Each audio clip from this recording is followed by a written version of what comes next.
మీ business ఏదైనా మీ ఊర్లో promotion చేయాలంటే అది సుమన్ టీవీతోనే సాధ్యం. ఇప్పుడే సంప్రదించండి. పెద్దవాళ్ళలో ఫిట్స్ చూసాం మనము. నవజాత శిశువులు ఏదైతే ఉంటారో అప్పుడున్న బేబీస్‌లో కూడా ఫిట్స్ వస్తాయని తెలిసింది. మరి ఆ ఫిట్స్ ఏ రకంగా వస్తాయి? తర్వాత ఈ ఫిట్స్ రావడానికి గల కారణం ఏంటి? ఇంకొకటేంటంటే ఈ ఫిట్స్‌ను మనం ఎలా గుర్తించవచ్చు? ఫిట్స్ బేబీస్‌లో కూడా డే 1 అంటే మొదటి రోజు నుంచి కూడా ఫిట్స్ వచ్చే అవకాశం ఉంటది.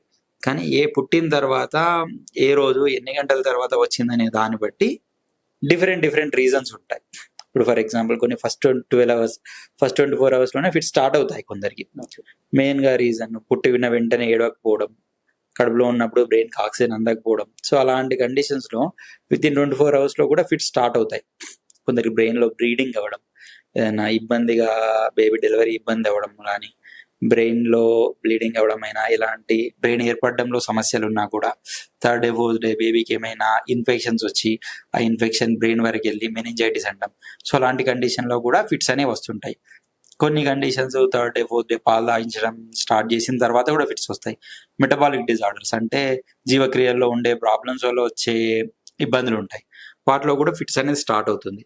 సో ఇలాంటి బేబీస్‌ని ఫస్ట్ మదర్ గుర్తించగలుగుతుంది. అంటే నార్మల్‌గా ఉండే బేబీ సడన్‌గా ఎక్కువగా ఏడవడం గానీ, సడన్‌గా కంటి చూపు డిఫరెంట్‌గా పైకి చూడడం గానీ, లేకపోతే బేబీ చాలా గట్టిగా అయిపోవడం గానీ, ఓకేనా, బేబీ ఒకే విధంగా స్టేరింగ్ లుక్ లాగా ఉండడం గానీ, లేదా చిన్న కాళ్ళని ఇలా సైకిల్ తొక్కుతున్న విధంగా మార్చడం గానీ, సో మదర్ అయితే అబ్నార్మల్ బిహేవియర్‌ని గుర్తించగలుగుతున్నది.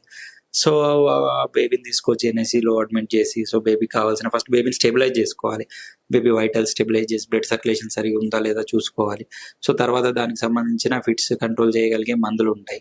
దాని తర్వాత ఫస్ట్ అసలు ఏ రీజన్‌తో వస్తుందనేది చూసుకోవాలి. ఎందుకంటే దీంట్లో ఎన్ని రకాల ఫిట్స్ ఉంటాయి సార్? ఫిట్స్‌లో చాలా రకాలు ఉంటాయి. ఇప్పుడు నేను చెప్పినట్టు ఫిట్స్ ఏ విధంగా వస్తుంది, ఫిట్స్ ఏ భాగంలో వస్తుంది, ఏ రీజన్‌తో వస్తుందనే దాన్ని బట్టి. సో అందుకే ఫిట్స్ ఏదో వచ్చినా మొదటి ట్రీట్మెంట్ ఒకే రకంగా ఉన్నా ఫస్ట్ ఏ కారణంతో వస్తుంది అనే దానికి ఎవాల్యుయేషన్ అనేది చేసుకోవాల్సి వస్తుంది. ఫర్ ఎగ్జాంపుల్ స్టార్టింగ్‌లో పుట్టకుండా ఏడవక ఉండడం, దానివల్ల వచ్చింది అనుకుందాం. సో దానికి కావాల్సిన ట్రీట్మెంట్ ఎలా చేసుకోవాలి, ఓకేనా, ఫ్యూచర్ ప్రోగ్నోసిస్ ఎలా ఉంటుంది, ఫ్యూచర్లో ఈ బేబీ మళ్ళీ ఫిట్స్ వస్తాయా లేదా, తర్వాత పెరుగుదల ఎలా ఉంటుంది అనేది ఈ రీజన్ పైన ఆధారపడి ఉంటుంది. కొన్ని ఇన్ఫెక్షన్తో వచ్చినాయి అనుకుందాం. సో వాటిని ప్రాపర్గా బ్రెయిన్కి సంబంధించిన ఇన్ఫెక్షన్ ట్రీట్ చేసుకుంటే తర్వాత ఫిట్స్ అనేవి ఆగిపోతాయి. మళ్ళీ ఫ్యూచర్లో వచ్చే అవకాశం తక్కువ. కొందరిలో వస్తే రావచ్చు, బట్ వచ్చే అవకాశం తక్కువ ఉంటుంది. సో వచ్చిన రీజన్ బట్టి ఏమేమి జాగ్రత్తలు తీసుకోవాలనేది డిపెండ్ అయి ఉంటుంది. అంటే కొంతమందికి 12 సంవత్సరాల వరకు ఫిట్స్ అంటే కొంతమందికి ఉంటాయని తెలిసింది. మరి అలా ఉంటాయా ఫిట్స్ కూడా? ఉంటాయి. 12 ఇయర్స్. అదే బేబీకి ఏ రీజన్‌తో ఫిట్స్ వస్తుందనే దాన్ని బట్టి ఆ ఫిట్స్ ఎన్ని రోజులు కంటిన్యూ అవుతుంది, వాళ్ళకి లైఫ్ లాంగ్ ట్రీట్మెంట్ కావాలా, కొద్దిగా కోర్స్ ఇస్తే సరిపోతుందా అనేది డిపెండ్స్ ఆధారపడి ఉంటుంది. అప్పుడే పుట్టిన పిల్లల్లో జాండీస్ వచ్చినప్పుడు కొంతమంది తల్లిదండ్రులు జస్ట్ ఫోటోథెరపీ కాకుండా ఏం కాదు వాటంతట అవే తగ్గిపోతాయి అని చెప్పి ఏమైనా నెగ్లెన్స్ చేస్తే ఏమైనా ప్రాబ్లం ఏమైనా జరుగుతుందా? ప్రాబ్లం అంటే కంప్లీట్‌గా లెవెల్ ఆఫ్ జాండీస్‌ని బట్టి ఉంటుంది. ఓకే. డే 1కి ఒక cut off, day 2 cut off, day 3 cut off. So అట్లా ప్రతి డేకి ఒక కట్ ఆఫ్ వాల్యూ అనేది ఉంటుంది. ఆ కట్ ఆఫ్ వాల్యూ కింద జాండీస్ ఉన్నప్పుడు ప్రాబ్లం ఏమీ అవ్వదు, అంత ఫోటోథెరపీ కూడా అవసరం ఉండదు. ఎప్పుడైతే ఆ కట్ ఆఫ్ వాల్యూ కన్నా రీచ్ అవుతుంది అనుకోండి, అది హై రిస్క్ లోకి వెళ్తుంది. జాండీస్ లెవెల్స్ అనేవి చాలా 15, 16, 17, 18, 19, 20 అలా వెళ్ళినప్పుడు అది బ్రెయిన్ లోకి వెళ్ళిపోయే అవకాశం ఉంటుంది. ఈవెన్ ఫస్ట్ 24 అవర్స్‌లో 5 మోర్ దెన్ 5 ఉన్నా కూడా అది డేంజరే.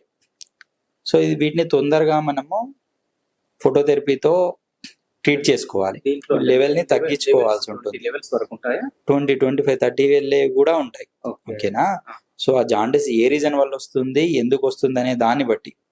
సో ఒకసారి అది రీచ్ అయింది అంటే అది బ్లడ్ లో బ్రెయిన్కి వెళ్ళి బ్రెయిన్ లో డిపాజిట్ అవుతుంది. ఒకసారి అది బ్రెయిన్ లో డిపాజిట్ అవుతుందంటే బ్రెయిన్ ని ఇర్రివర్సిబుల్ డ్యామేజ్, అంటే మళ్ళీ కరెక్ట్ చేయలేని విధంగా బ్రెయిన్ ప్రాబ్లమ్స్ వస్తాయి. ఫ్యూచర్ లో ఎదుగుదల లోపాలు వస్తాయి, ఐక్యూ లెవెల్స్ తగ్గిపోతాయి, నార్మల్ బ్రెయిన్ లా ఉండదు. సో అందుకంటే ఇది ప్రివెంటబుల్. అంటే ఇక్కడ నెగ్లిజెన్స్ లేకుంటే ఆ ప్రాబ్లమ్ మనం ప్రివెంట్ చేయగలుగుతాం సింపుల్ ఫోటోథెరపీతో. ఒకప్పుడు ఎల్ఈడి ఫోటోథెరపీస్ లేని టైంలో బ్లడ్ కూడా చేంజ్ చేయాల్సి వచ్చేది అనమాట ఈ హై జాండీస్ వల్ల. ఇప్పుడు కరెక్ట్ గా ఇన్ టైమ్ లో ప్రాపర్ గా ఫోటోథెరపీ కరెక్ట్గా పెట్టుకున్నా కూడా అంత లెవెల్కి పోకుండా మనం దాన్ని ప్రివెంట్ చేసుకోగలుగుతాం. మొత్తానికైతే మనము ఈ జాండీస్ వచ్చినప్పుడు కంపల్సరీ మన ఫోటోథెరపీ కానీ ఖచ్చితంగా కానీ మనం చూపెట్టాలంట. చూపెట్టడం ఇంపార్టెంట్. చూపెట్టి బ్లడ్ వాల్యూలో ఆ జాండిస్ బిలిరుబిన్ లెవెల్ ఎంతగా ఉందో చూసుకొని ఆ రోజుకి ఆ లెవెల్కి ఫోటోథెరపీ అవసరమా లేదా అనేది డిసైడ్ చేసుకొని అవసరం అనుకుంటే ఫోటోథెరపీ తీసుకోవడం, అవసరం లేదనుకుంటే వెయిట్ చేయొచ్చు. మళ్ళీ డాక్టర్ చెప్తారు ఒక 1-2 డేస్లో మళ్ళీ రండి, మళ్ళీ వాల్యూ చూద్దాము అనేది. సో ఏదైనా కొంచెం క్లోజ్ మానిటరింగ్ చేసుకుంటే సరిపోతుంది. సింపుల్గా చిన్న జాగ్రత్తతో చాలా పెద్ద ప్రాబ్లమ్ని నివారించవచ్చు జాండీస్లో.